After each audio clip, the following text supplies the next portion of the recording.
C3T par email à hello@c3lingo.org ou sur notre Twitter @c3translate. Alors, je voudrais voir quelques mains. Est-ce qu'il y a des gens ici qui ont réussi à faire le tour du congrès sans voir une imprimante 3D? Une main, ouais, c'est ça que je m'attendais. Parce que bon, il faut quand même des trucs assez incroyables et vous allez en entendre un peu plus sur le background de cette technologie. Et j'ai lu un tweet un peu plus tôt qui disait, qui suggère quelque chose pour un Chaos Communication Congress Bingo. Et en haut à gauche, il y avait quelque chose à propos de sextoy imprimé en 3D. Et je me suis dit, ah ça va être bien comme approche pour ce talk. Alors, Sacha Vrzycka va nous parler de ce qu'on peut apprendre sur la créativité à partir de l'impression 3D. Il a étudié l'ingénierie industrielle à Berlin. Il a fait un doctorat à St. Gallen.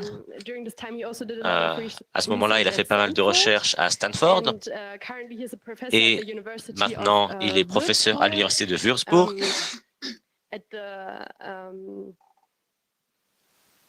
Il est professeur d'entrepreneuriat et de gestion. Et dans 3 jours, il quittera Würzburg pour bouger à Amsterdam pour y continuer son travail. Accueillons-le.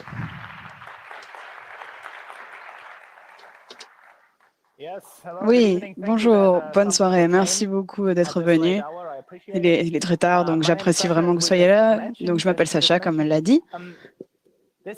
Alors, c'est une conférence inhabituelle parce que d'habitude, je ne vais pas vraiment sur des conférences où ils parlent d'imprimantes 3D. Je vais surtout aux conférences sur la créativité.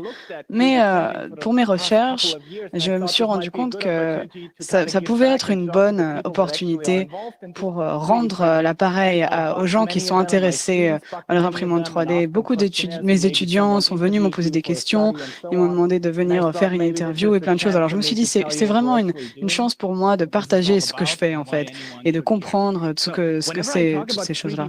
Alors, à chaque fois que je parle d'imprimante 3D, ce que je veux dire, c'est que comment ça marche, l'imprimante 3D?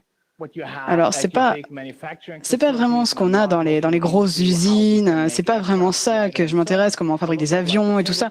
Ce qui m'intéresse, c'est vraiment ce qu'on a sur les tables des gens chez eux, les nouveautés sur leurs impressions 3D. Alors, je voulais comprendre comment est-ce qu'ils font et où est leur créativité.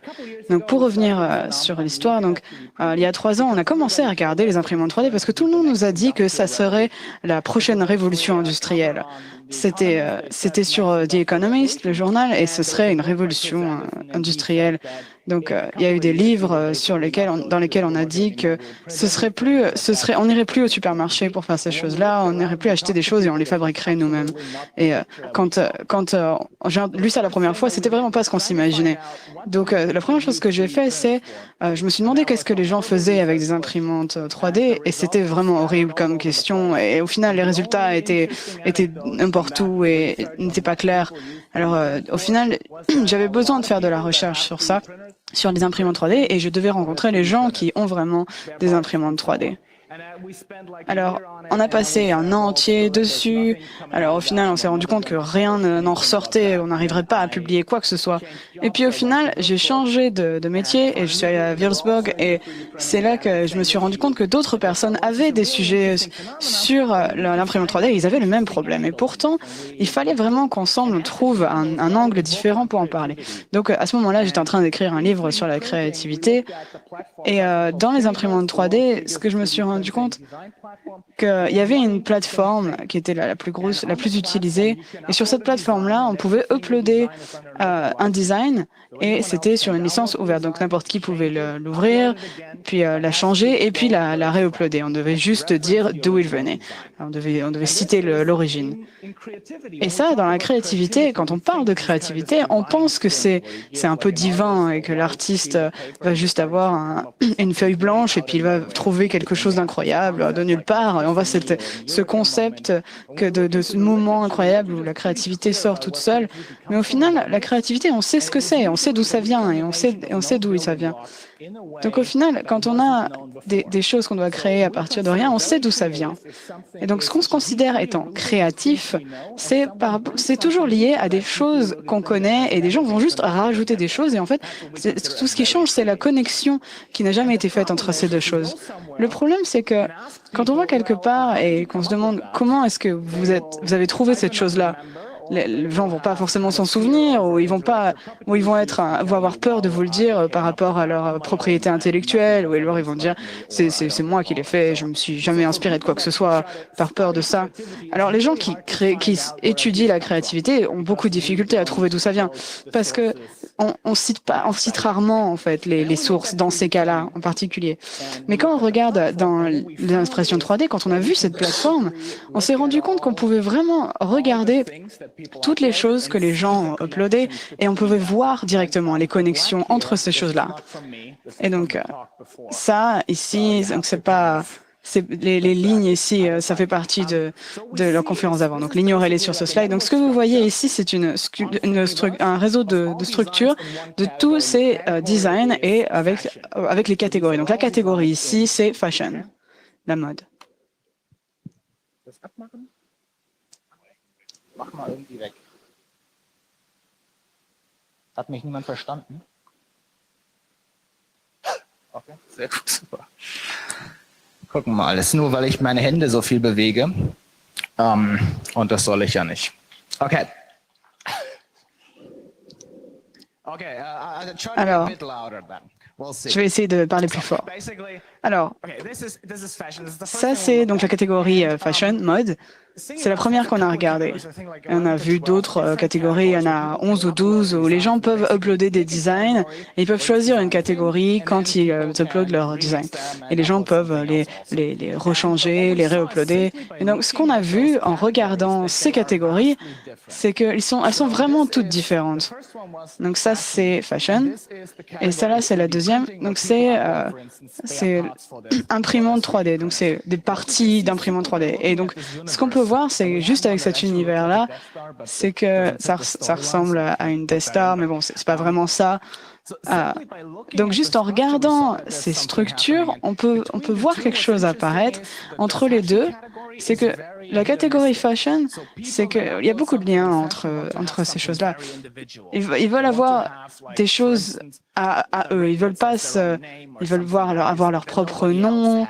Au final, les choses sont pas forcément liées. C'est pour ça qu'on a ces gros trous, parce que ici justement, c'est vraiment juste des petits détails qui changent.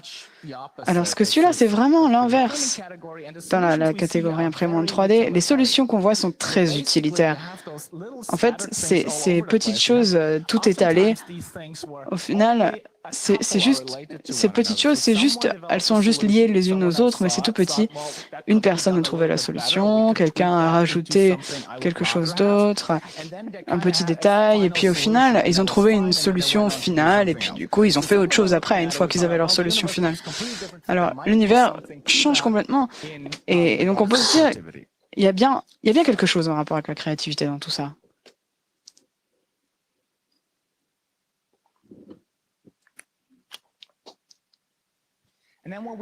Et donc, ce qu'on a fait, c'est que on a interviewé à peu près 50 personnes. On avait des questionnaires qu'on a envoyés à une centaine de personnes et on a pu voir sur cette plateforme, ça c'est à peu près 2000.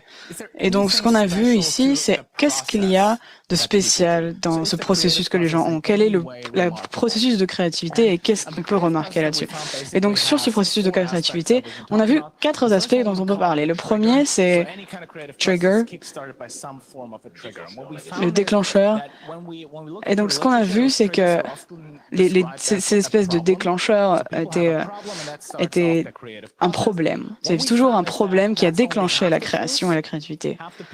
Donc, après qu'ils ont commencé parce qu'ils avaient un problème, les autres étaient plus de la curiosité. Ils voulaient juste apprendre quelque chose, ils étaient juste apprendre à quelque chose. Donc soit un problème, soit la curiosité. La deuxième phase, c'est la phase d'inspiration. C'est un moment d'épiphanie et c'est là où on est vraiment rentré dans la créativité. C'est là où on est vraiment rentré dans ce qu'on voulait savoir. dans les communautés. Donc, comment les gens avaient des nouvelles solutions. Et donc, ce qui s'est passé était intéressant. C'est peut-être pas forcément intéressant pour les gens ici, mais pour nous, les scientifiques, qui ne faisons pas de logiciel, c'était intéressant. En fait, ça se distribue tout au début. Quand on pense aux objets physiques, ils sont difficiles à avoir et à distribuer. Si on produit un album CD, on doit trouver quelqu'un qui doit le distribuer pour nous, en fait. Alors, ce qu'ici, c'est beaucoup plus facile. Alors, comme c'est beaucoup plus facile, ça change le processus.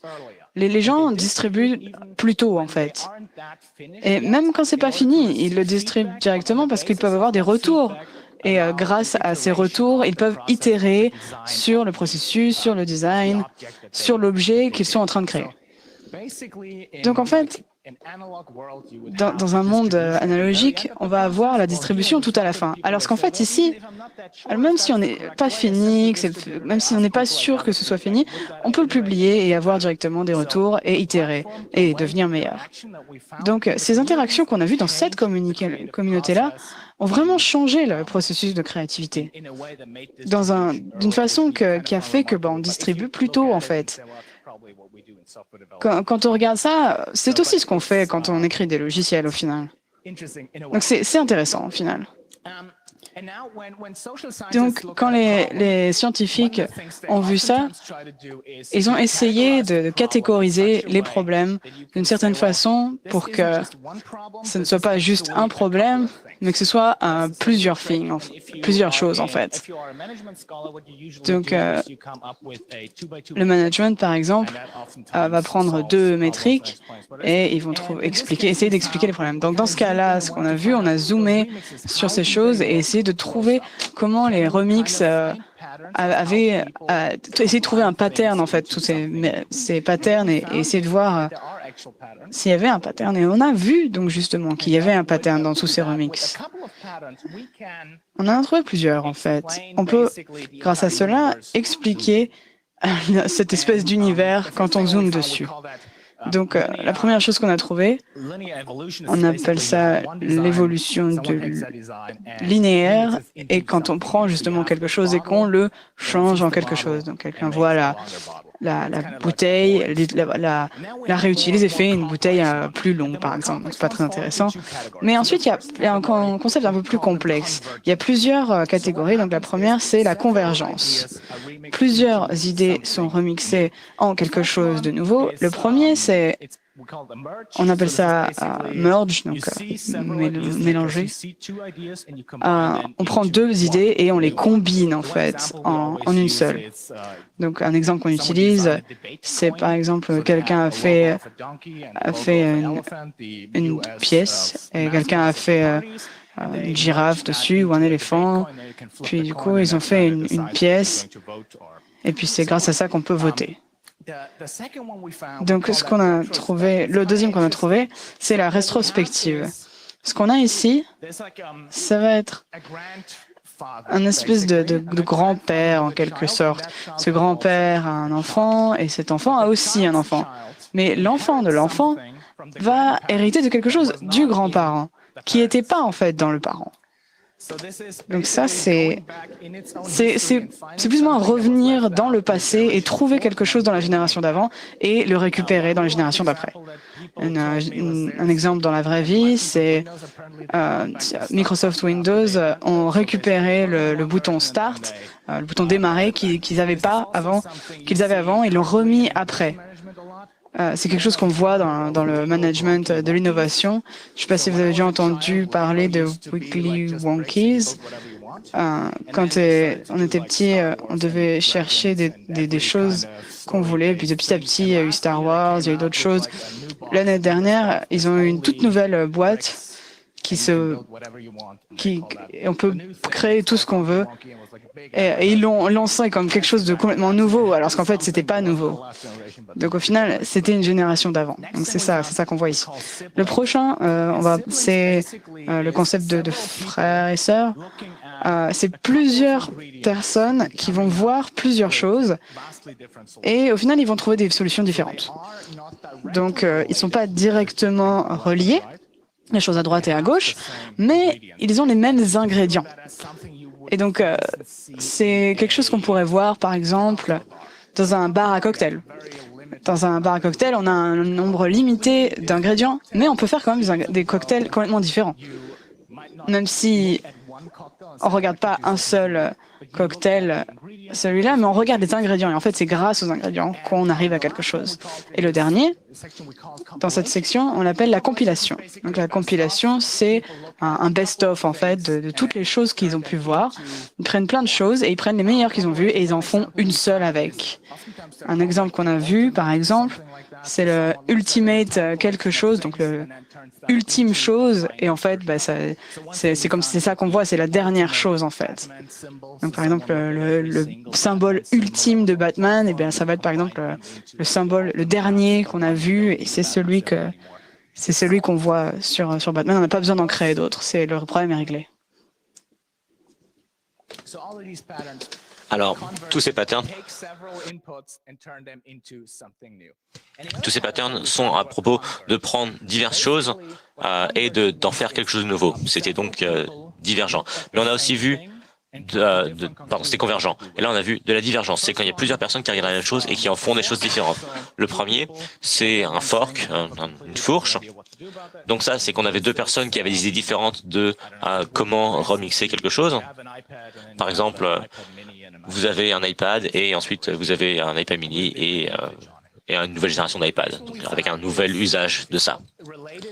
Le deuxième qu'on a trouvé, qui est un petit peu similaire à la fourche, on appelle ça le bouquet, c'est quand une chose devient beaucoup de choses. Et ça arrive souvent quand la chose au milieu, c'est par exemple un engrenage ou un outil, une roue, quelque chose qui peut avoir beaucoup d'utilisations différentes. La prochaine qu'on a trouvée, la suivante, qui est très importante sur cette plateforme. C'est ce qu'on a appelé le customizer, la chose qui permet de paramétrer. Alors ça, c'est quelque chose d'utile où quelqu'un qui n'a pas de connaissance de conception peut simplement modifier un design de la façon qu'ils veulent. Et ça, c'est quelque chose qui a permis de lancer la croissance de quelque chose. Ça permettait à quelqu'un qui avait aucune connaissance de la conception par ordinateur de créer un design à partir de quelque chose. Si vous vous rappelez, sur les premiers slides qu'on a vus, ceux sur la mode, les gros blobs qu'il y avait, c'était souvent des modèles comme ça, où quelqu'un pouvait très simplement faire quelque chose, une modification sur un modèle de la plateforme et la republier. Et on a trouvé un autre, le huitième, qui est comme le customizer, mais il y a un ancêtre commun. Ça, c'est quand quelqu'un regarde un design et se dit « Ah, ça serait vraiment bien si on pouvait le rendre modifiable par tout le monde. » Et du coup, il prend un design existant et il en fait un customizer. Et de nouveau, beaucoup de gens peuvent à nouveau le modifier et republier. OK. Alors, quand je dis ça, il y a deux questions généralement qui ressortent. La première est, alors, si la créativité, ça peut être décomposé sous forme de patterns comme ça, est-ce qu'on peut tout simplement utiliser de l'intelligence artificielle pour obtenir des idées comme ça? Et est-ce que ça peut être fait simplement? Alors, j'ai réfléchi à ça et bon, ma relation personnelle avec l'IA, c'est pas forcément toujours bien. Donc, je pense pas que ça soit quelque chose qu'on puisse faire bientôt. Si vous voulez essayer, essayez absolument. Mais je pense que le secret que j'ai dit, c'est oui, ces patterns peuvent expliquer comment la créativité permet de réutiliser ou comment cette réutilisation se fait, mais ça ne peut pas vous donner les données en entrée, les choses dont vous avez besoin, les choses que vous allez remixer et les choses sur lesquelles vous appliquez ces patterns. C'est pour ça que je ne pense pas que la créativité va pouvoir être outsourcée sur de l'intelligence artificielle bientôt. L'autre question que j'ai généralement quand je donne ce talk, c'est les gens disent « Oui, mais tu compares un petit peu les oranges et les pommes. Parce que remixer, c'est quelque chose qui peut être très simple. Quand vous avez les customizers comme ça, on vous donne une boîte à outils et un site très simple où vous avez juste à écrire un nom et voilà, le nom apparaît sur une page. Est-ce que ça, c'est vraiment aussi créatif que quelqu'un qui prend plein d'objets et qui en fait quelque chose de très compliqué? Alors, est-ce qu'il n'y a pas une limite inférieure à la créativité? Est-ce que c'est de la créativité dès le début, ou est-ce que la créativité, c'est pas quelque chose d'un petit peu plus divin? Et c'est une question assez difficile, c'est dur d'y répondre, parce que j'ai pas pu trouver cette limite. Il n'y a pas vraiment de limite à un moment donné où on peut dire ça, c'est pas assez créatif. Alors, ce qu'on peut faire, c'est regarder à toutes les choses qu'on voit et de se demander est-ce que ça, c'est de la créativité ou pas? Est-ce que ça, c'est suffisamment complexe? Donc, ce qu'on a trouvé, c'est que en général, les designs, on peut les regrouper selon deux axes. Le premier axe, c'est de regarder les parents, les ancêtres d'un design.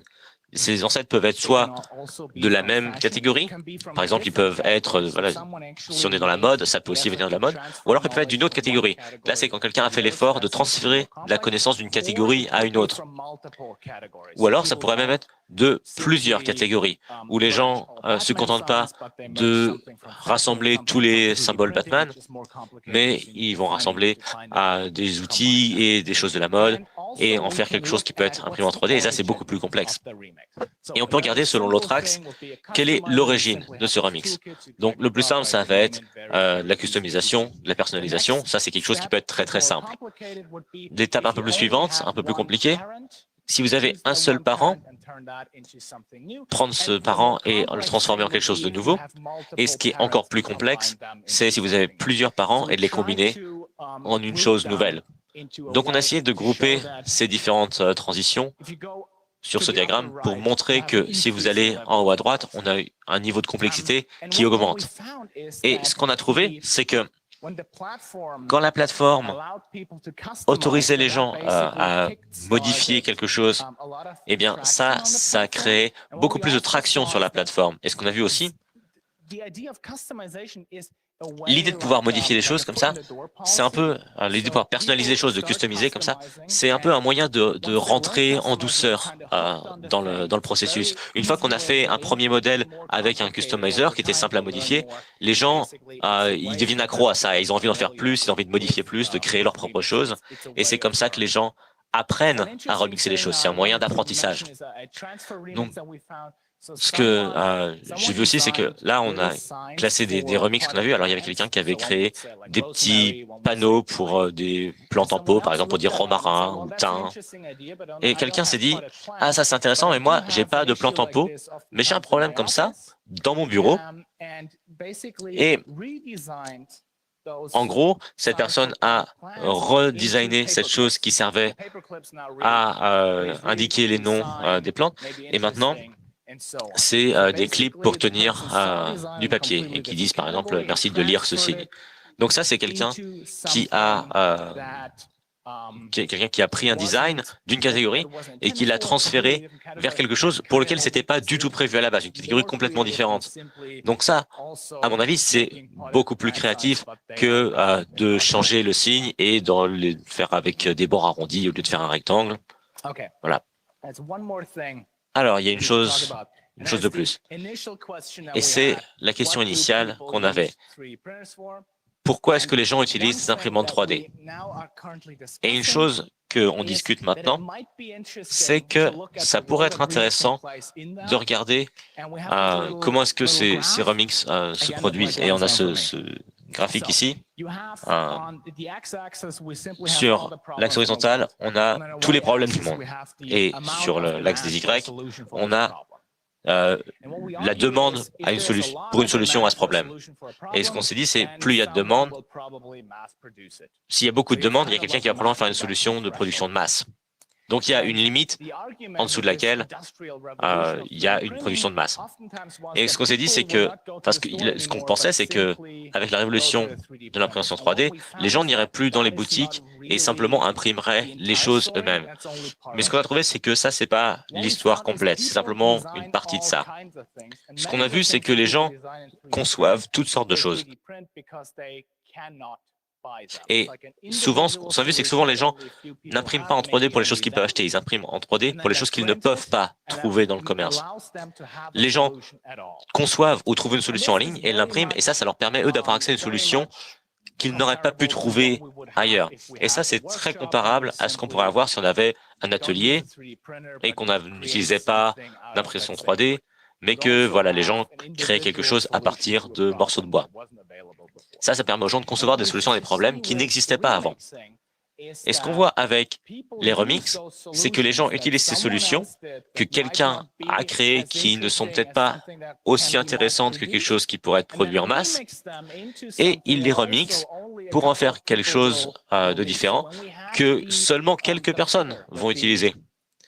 Donc, on avait, vous vous rappelez ce diagramme sur la mode là, avec tous ces petits points? Eh bien, on avait une multitude de solutions que seulement une poignée de gens, dont seulement une poignée de gens avaient besoin. Mais le fait qu'on puisse remixer, ça permettait aux gens d'avoir un petit point ici dans une zone où avant il n'y avait pas de solution du tout. Alors, peut-être que ça, c'est une réponse à la question que je posais au tout début, qui est pourquoi les gens utilisent des imprimantes 3D?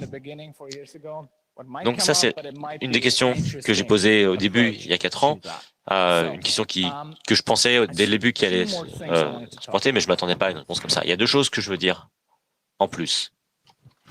2 autres choses que je veux dire. Alors, pour faire un résumé, on a parlé de la créativité. Ce qui peut être intéressant, c'est que la créativité en elle-même n'est pas aussi chaotique que ce que vous pensiez avant cette conférence. Ça vraiment suit des patterns précis et on peut trouver ces patterns tout autour du monde. Et peut-être que grâce à ça, un jour dans le futur, on arrivera à organiser les processus de création et rendre ça facile pour les gens